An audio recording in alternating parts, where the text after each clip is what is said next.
Hello दोस्तों, Indian competition analysis में आपका स्वागत है। आज हम क्लास 10th की फिजिक्स में पार्ट 4 को लेके आए हैं। जैसा कि हमने अपने पिछली वीडियो में बताया था कि गोलीय दर्पण की प्रकार कितने प्रकार का होता है, तो आज हम उससे आगे गोलीय दर्पण संबंधी कुछ परिभाषाओं को लेके आए हैं। तो जिसने भी हमारी पार्ट 1, पार्ट 2, पार्ट 3 वीडियो ना देखी हो तो हमारे प्लेलिस्ट में जाकर हमारी वीडियो को देख सकता है, जिससे ये डेफिनेशन आपको एकदम क्लियर हो जाएंगी।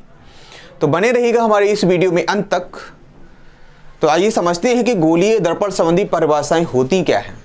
तो सबसे पहले बेटा हम लोग जानते हैं गोलीय दर्पण, हमने आपको बताया था खोखले गोले का वह भाग जिसके एक पृष्ठ पर पारे की कली, मतलब यही था। ये बेटा एक दर्पण है, हमने बेटा अवतल दर्पण आपका लिया है।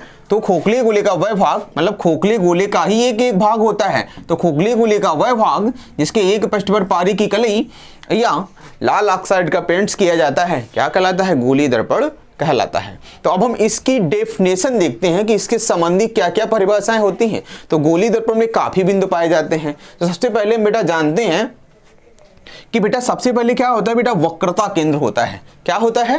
वक्रता केंद्र होता है, जिसको बेटा इंग्लिश में कहते हैं सेंटर ऑफ कर्वेचर।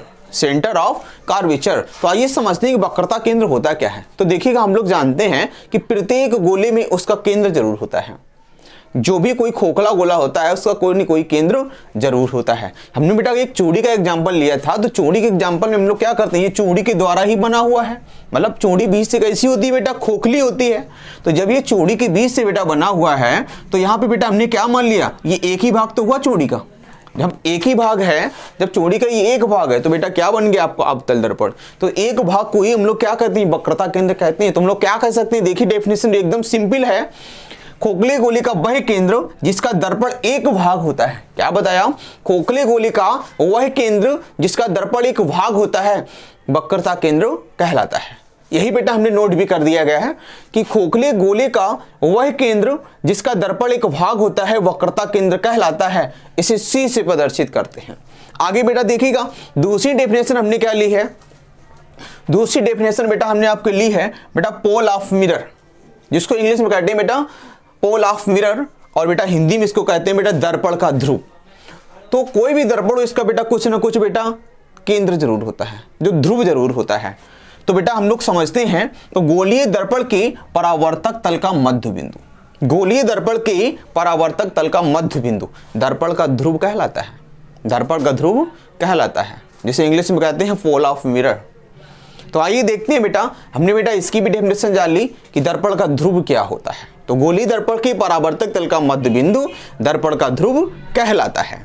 आइए बेटा देखते हैं बेटा, वक्रता केंद्र C ये हो गया और ध्रुव P ये हो गया।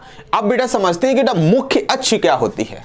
मुख्य अक्ष, तो देखो बेटा ध्यान से, वक्रता केंद्र C और ध्रुव P को, वक्रता केंद्र C और ध्रुव P को, ये वक्रता केंद्र C हो गया, ये बेटा ध्रुव P हो गया। तो वक्रता केंद्र C और ध्रुव P को मिलाने वाली रेखा मुख्य अक्ष कहलाती है। मिलाने वाली रेखा मुख्य अक्ष कहलाती है। तो आइए समझते हैं बेटा, अब अगली डेफिनेशन बेटा क्या होती है। अगली डेफिनेशन बेटा हम लोग लेते हैं दर्पण का द्वारक। तो दर्पण का द्वारक क्या होता है? तो दर्पण का द्वारक बेटा होता है बेटा यहां से लेके बेटा ये यहां से यहां तक पूरा क्या है बेटा? द्वारक है। क्या है बेटा? पूरा द्वारक है। तो देखिएगा बेटा, गोलीय दर्पण की बेटा यहां तक इसकी त्रिज्या हो गई थी। दर्पण का ध्रुव जहां पे था वहां पे उसकी क्या थी? त्रिज्या थी। तो गोलीय दर्पण के परावर्तक तल का व्यास, गोलीय दर्पण के परावर्तक तल का व्यास दर्पण का द्वारक कहलाता है। गोलीय दर्पण के परावर्तक तल का व्यास दर्पण का द्वारक कहलाता है। तो आइए देखते हैं बेटा वक्रता त्रिज्या क्या होती है। तो देखिएगा बेटा, वक्रता केंद्र C और ध्रुव P की, वक्रता केंद्र C और ध्रुव P के बीच की दूरी को बेटा हम लोग कहते हैं बेटा वक्रता त्रिज्या। क्या कहते हैं? वक्रता त्रिज्या कहते हैं। वक्रता केंद्र C और ध्रुव P के बीच की दूरी को हम लोग कहते हैं बेटा वक्रता त्रिज्या कहते हैं। तो देखिएगा, अब हम पढ़ते हैं बेटा मुख्य फोकस क्या होता है। तो मुख्य फोकस की भी परिभाषा जान लेते हैं। तो मुख्य फोकस बेटा होता है, देखिएगा बेटा, मुख्य अक्ष के समांतर चलने वाली किरणें। जैसे बेटा मुख्य अक्ष के समांतर चल रही हैं, तो मुख्य अक्ष के समांतर चलने वाली किरणें दर्पण से परावर्तन के पश्चात जिस बिंदु पर मिलती हैं, मुख्य अक्ष के समांतर चलने वाली किरणें दर्पण से परावर्तन के पश्चात जिस बिंदु पर मिलती हैं, तो ये बेटा मुख्य अक्ष के समांतर चल रही हैं, तो मुख्य अक्ष के समांतर चलने वाली किरणें दर्पण से परावर्तन के पश्चात जिस बिंदु पर मिलती हैं, या अगर उत्तल दर्पण होता तो बेटा मिलती हुई प्रतीत होती हैं, क्या कहलाता है बेटा? मुख्य फोकस कहलाता है। क्या कहलाता है? मुख्य फोकस कहलाता है। इसे बेटा कैपिटल एफ से प्रदर्शित करते हैं। आगे बेटा हम समझते हैं फोकस दूरी क्या होता है। तो देखिए बेटा मुख्य फोकस एफ, जैसे ये बेटा क्या बन जाएगा, मुख्य फोकस एफ और ध्रुव पी के बीच की दूरी को, मुख्य फोकस एफ और ध्रुव पी के बीच की दूरी को क्या कहते हैं बेटा? फोकस दूरी कहते हैं। इसे बेटा स्मॉल एफ से प्रदर्शित करते हैं। किससे करते हैं? स्मॉल एफ से प्रदर्शित करते हैं। तो बेटा आइए समझते हैं कि दर्पण में बेटा फोकस तल भी होता है। तो बेटा ये है क्या? मुख्य अक्ष। तो बेटा मुख्य अक्ष के लंबवत तथा मुख्य फोकस से गुजरने वाले तल को हम फोकस तल कहते हैं। अब बेटा हमने आपको लगभग सभी डेफिनेशन लगभग बता दी हैं। तो बेटा देखिएगा जो महत्वपूर्ण है बेटा परीक्षा के दृष्टि से, उनको हमने बेटा नोट कर दिया है। बेटा आप लोग तो बेटा स्क्रीनशॉट लेके भी बेटा लिख सकते हैं, या बेटा हम आपको एक बार फिर बता देते हैं क्या क्या होता है। तो देखिएगा बेटा वक्रता केंद्र। तो देखिए बेटा खोखले गोले का वह केंद्र जिसका दर्पण एक भाग होता है वक्रता केंद्र कहलाता है। इसे सी से प्रदर्शित करते हैं। अब देखो बेटा दर्पण का ध्रुव, इसको इंग्लिश में कहते हैं पोल ऑफ मिरर। क्या कहते हैं बेटा? Pole of mirror.